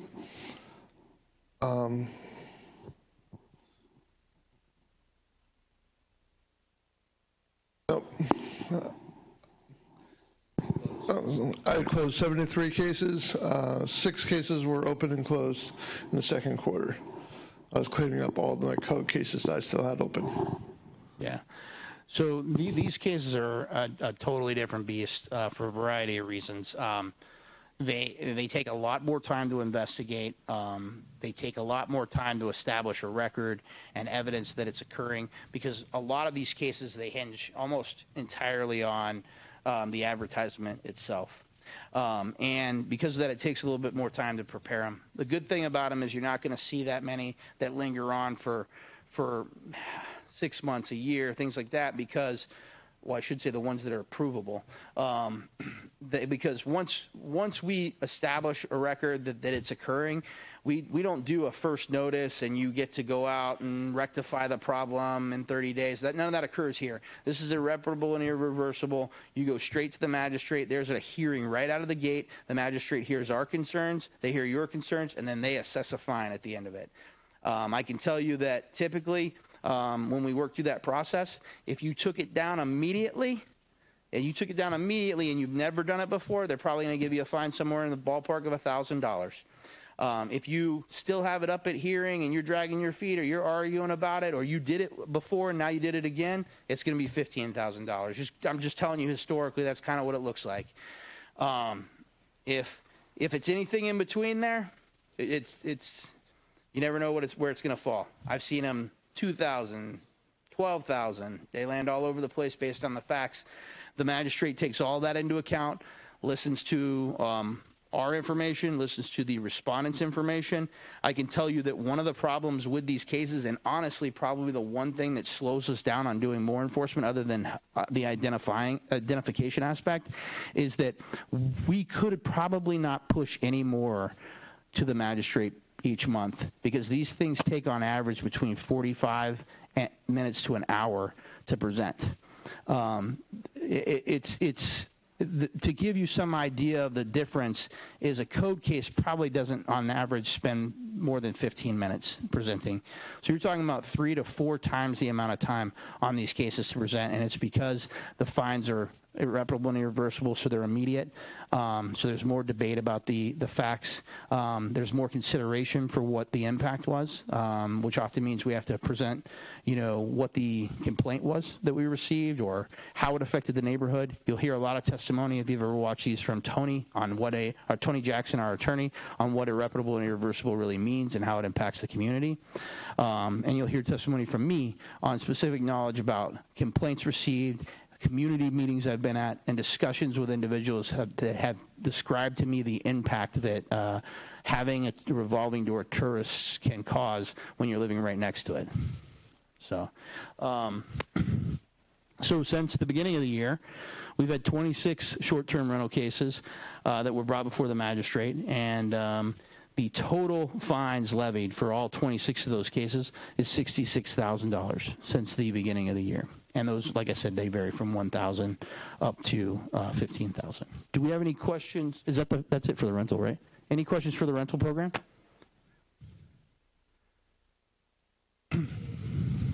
Oh, yes, I'm sorry. I should have, I forgot. I just so commonly talk about it. So yeah, we're referring to vacation rentals and short-term rentals. And we call them, in our city, we call them other accommodations. That's how you would find them in the zoning table, other accommodations. But yes, that's what we're referring to. So if you want to rent out Airbnb, you get a license to do that. You can get a license to do it if you have a property in one of the zones where it's allowed. Oh. There are certain zones in the city where it's allowed. They're very small. There's a variety of them. They're typically in where you'll see the tourist areas along Atlantic Avenue, some closer to the core, and where else? Yeah, Ridgewood, and I think there's a weird one over by International Speedway by Daytona 1, right? Yeah, and they can exist in any PDG agreement. So if that was what was part of it, so we always have to, if it's happening in a PDG, we always have to look into the PDG to see if it was approved. That's the And you mentioned units less than 4 units get inspected. Would you say yearly or every 2 years? Okay. How about more than 4 units? So more than 4 units falls under the jurisdiction of the state.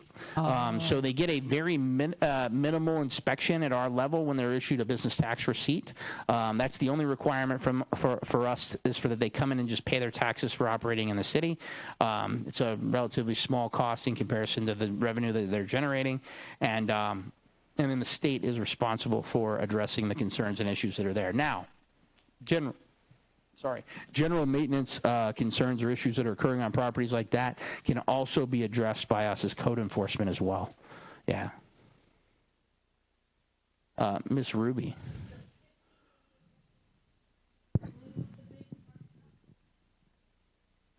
Oh no, that was rental licenses just for the ones that we're talking about, the 4 units and below. Right, June? Am I correct on that? Yes. Okay, thank you. And if you're a tenant living in a place and it fails repeatedly, like that happens, right? Oh, yeah. Yes, it does. So does the tenant have any recourse? Well, I know that's not your purview. Right. Yeah, there's recourse in the law.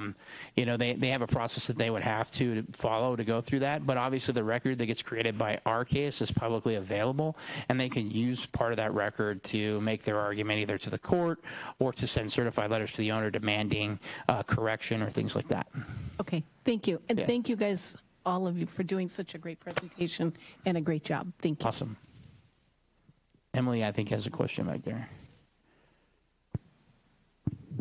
Well, this is not rental program related. That's okay. But I just wanted to give you guys a compliment because I've noticed a tremendous difference in the storefronts of vacant businesses.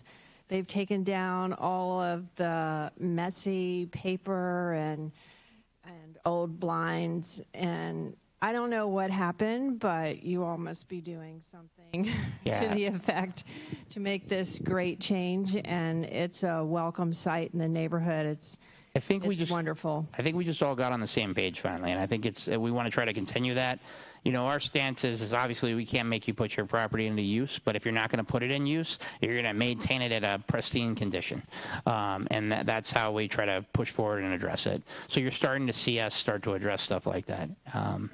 Because honestly, things that are in use, they'll be maintained better than things that aren't in use, because things that aren't in use, they tend to deteriorate rather quickly. And we don't want to babysit those things every 6 months or every year. That's part of what they've been getting frustrated with, is part of what we're getting frustrated with, same addresses over and over again. Yes, sir. Well, we're patiently waiting for the cleaning of the Seabreeze Bridge. But we understand Andy is now he's been tagged with this chore, so we'll be all over Andy. Yeah, I understand that direction's been given for that, so it's just a matter of getting the contractor to do it and work it into their schedule. It's a rather big task. It doesn't seem like Anything it, but would be it is. an improvement to the Seabreeze Bridge. I don't disagree with you. Oh, Emily has input. She's got information.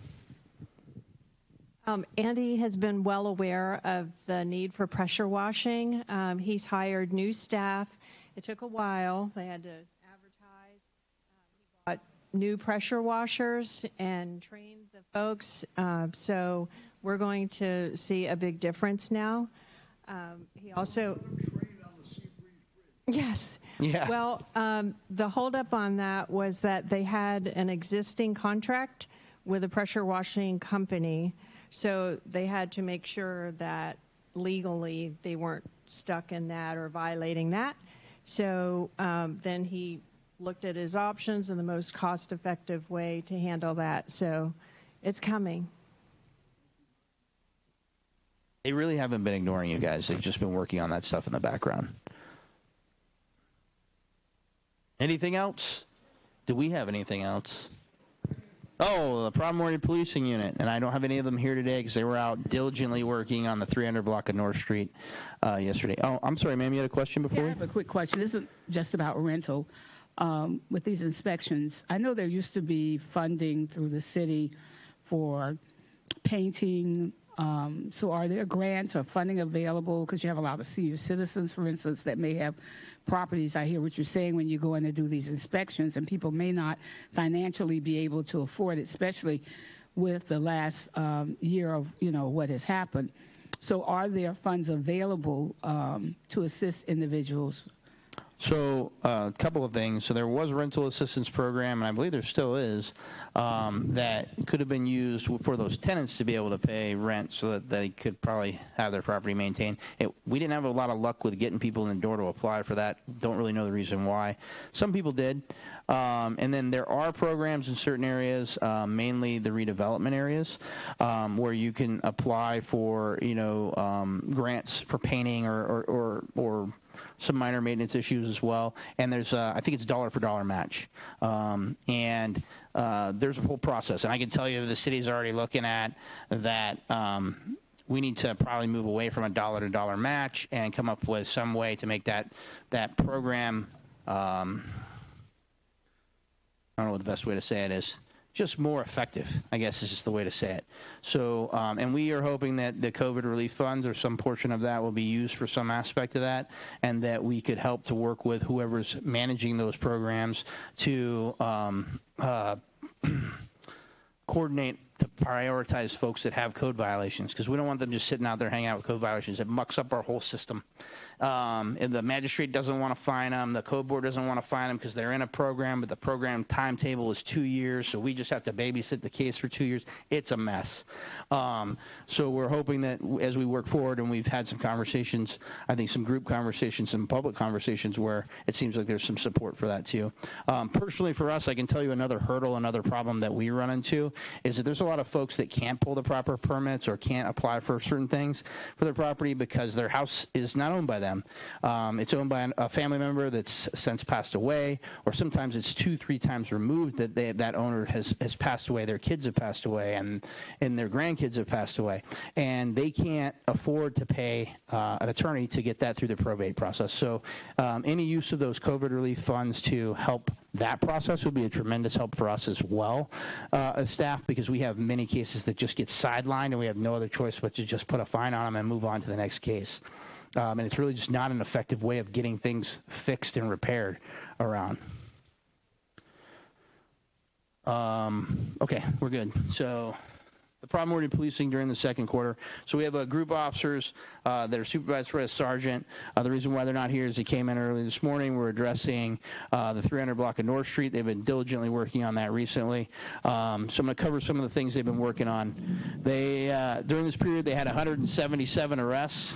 Good thing we're in here, huh? They wrote 206 reports. They executed 17 search warrants. That can't be right. That must be for the year. 17 search warrants must be for the year. They conducted 34 sex offender compliance checks, and they made 6 arrests for sex offender violations.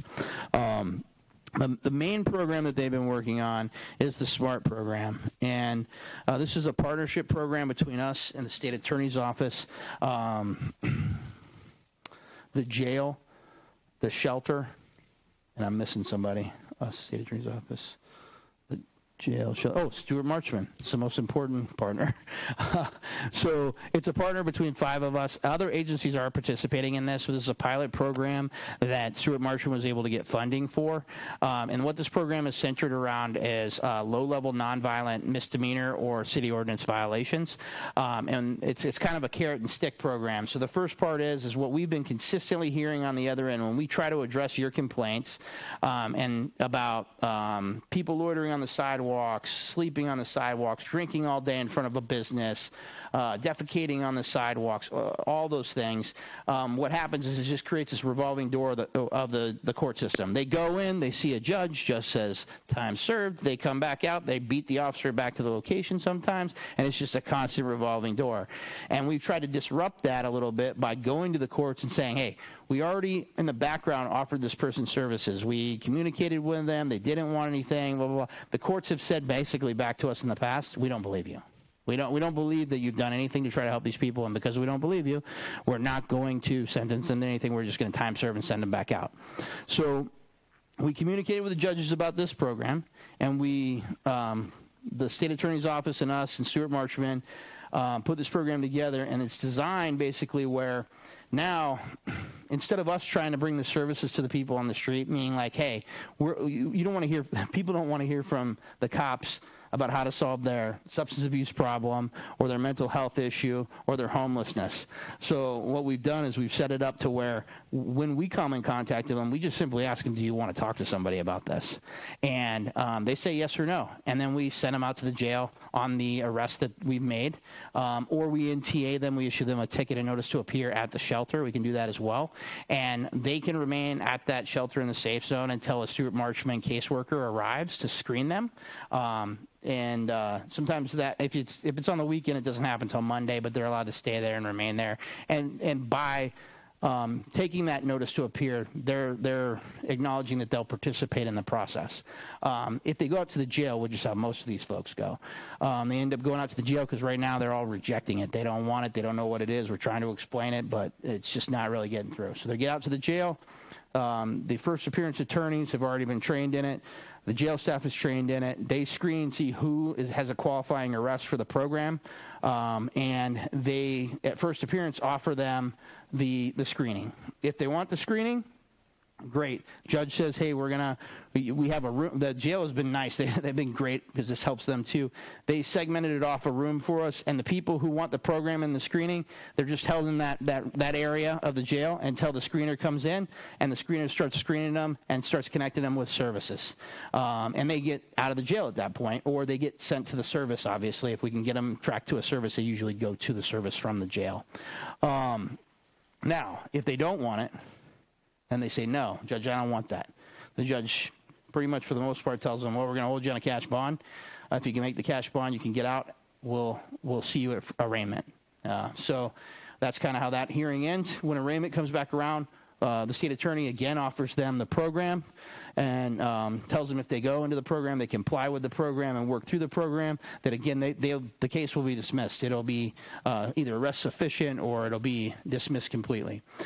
If they continue to refuse it, then usually what will happen is they'll remain in that cash bond status until pretrial. And then that's when we start to have a decision made about whether we're going to go to the judge and say, hey, we've offered this person 3 times services, they won't do it. And also, if they did accept it and they came back through the system again multiple times, we'll be making that same argument, explaining to the judges, hey, we're trying our best. We're trying to provide services. They keep walking away from the services or leaving the services, which is normal. That people need multiple bites at the apple to get into a system usually, because it's a very difficult population to service.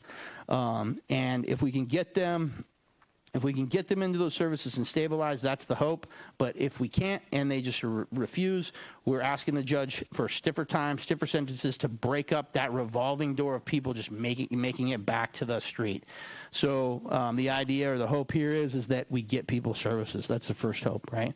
We get people the help they need, get them stabilized, help them out, and help them improve their life. If they don't, and they just want to, like we do have a percentage, and you guys have heard me talk about this before, there's a percentage of people that choose to live their life homeless, which is fine as long as you follow the law.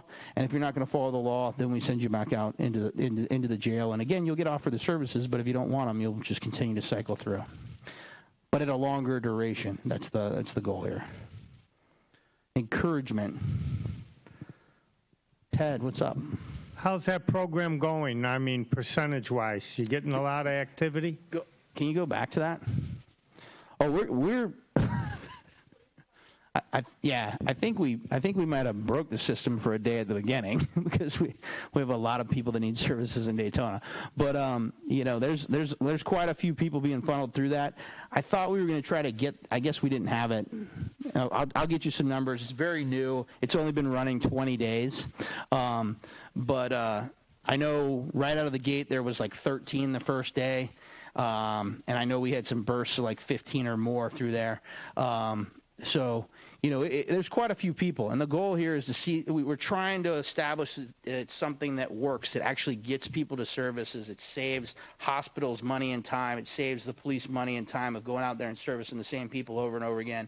It saves the jail money and time on the long run, because they're not just having to feed people for a couple of days and then release them, and then feed them for a couple of days and then release them.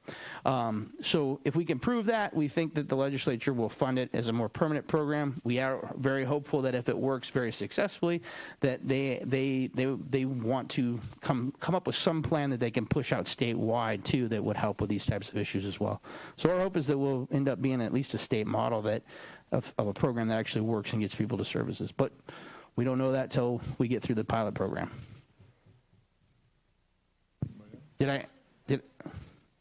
How long? So the pilot program, the funding that we have available runs until the end of the year. Our hope is that we will have a significant amount of data to evaluate and see some significant and for some benchmarks being met, that we by the beginning of October, so that we could apply for a gap fund to fund that time period from the beginning of the year to next July, which is when we're hoping, if everything is looking good, that the legislature will try to fund it permanently. So, but it's all, that's long range. We're just dealing with trying to make the system work on the front end right now. Yes, sir. What percentage of those people do you think in the last 20 days have you carried to the First Step shelter? I don't even know. It's low. The percentage is low compared to it, mainly because a lot of them, most of them have rejected the service outright. They don't want to talk to a screener. They don't want to hear about services. They don't want help, and because of that, they go to the jail. So they're not going to see the shelter. Now, when Stuart Marchman screens them, if they can get them into Stuart Marchman doesn't really refer people directly to the shelter. That's just not how they're set up. What they do is they tend to refer them to somebody that's going to help them stabilize their issue, whether it be mental health or whether it be substance abuse. And then at the time they're stabilized in that program, they sometimes reroute people back to the shelter at that point for housing as they work through that process. But there's not a lot. And if they went out there, they would be in the safe zone, notice to appear, until they saw the screener. And the hope is that as they continue that interaction and Stuart Marchman works with the shelter, that it will improve the ability to process people into that program as well. A lot of mental health issues, aren't there? Yes. That's what I thought. Yes. A lot of substance abuse issues, and sometimes that's just, they just use to be comfortable living on the street. I mean, it's a tough life living on the street. Everybody good? All right. So you know the last slide. Thank you for your continued support for the code enforcement team. We need the support of the community to be able to effectively address neighborhood concerns and issues throughout the city. This is a tireless and often thankless job. These inspectors do a tremendous amount of work throughout the year and deserve to be commended for their hard work. So I appreciate it. We do want to say thank you to Leisure Services for letting us use the building here, for not charging us and helping us set everything up, and all of those good things. If you have a comment or a concern that you didn't want to publicly say but you want to drop, I should have said this at the beginning. There's some cards where you can put them over there. Ted's escaping. I want to thank Ted for all of his hard work, because he helps us out, helping a lot of these folks out when they can't afford to do some of the work on their own. I can't think of any. Did I forget any thank yous? Cortland's looking at me. What is it? Oh, yes. Next meeting, October 19th at 6:30, and we're going back to Our Lady of Lourdes. Thank you, Ted, for that. Yeah. If anybody has a good location they'd like to see us present CodeStat at in the future, just please let us know. We do want to kind of vary our locations and move it around a little bit. Just to kind of expose as many people in the city as we can to it. I think it's a good learning aspect. There's a lot of friendly conversation that occurs in here, and we like to hear your guys' concerns and kind of address them as we can. Thank you again. I appreciate your time.